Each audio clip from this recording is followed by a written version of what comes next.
छत्रपती संभाजीनगरमधील बजाजनगर परिसर आज सकाळी रक्तरंजित घटनेनं हादरून गेला. साई श्रद्धा पार्क सोसायटीत घडलेली ही थरारक घटना प्रेमसंबंध सूड आणि क्रौर्याचा भयावह चेहरा उघड करणारी ठरली आहे.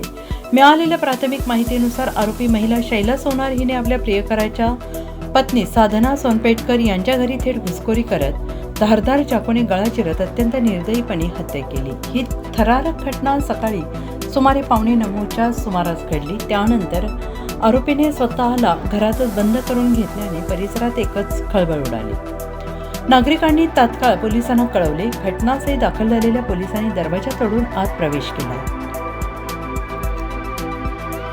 आणि आरोपी महिलेला ताब्यात घेतले. तपासादरम्यान आरोपीकडून एक विदेशी पिस्तूल जप्त करण्यात आले असून त्याची किंमत लाखोंमध्ये असल्याची माहिती समोर येते आणि या घटनेमागील नेमका हेतू अद्याप अस्पष्ट असला तरी प्रेमसंबंधातून निर्माण झालेल्या वादाने हा खून घडल्याचा प्राथमिक अंदाज व्यक्त केला जातो आहे. छत्रपती संभाजीनगरमध्ये घडलेली ही घटना केवळ एक गुन्हा नाही तर नात्यांच्या अंधाऱ्या बाजूचं भयावह वास्तव दाखवणारी आहे.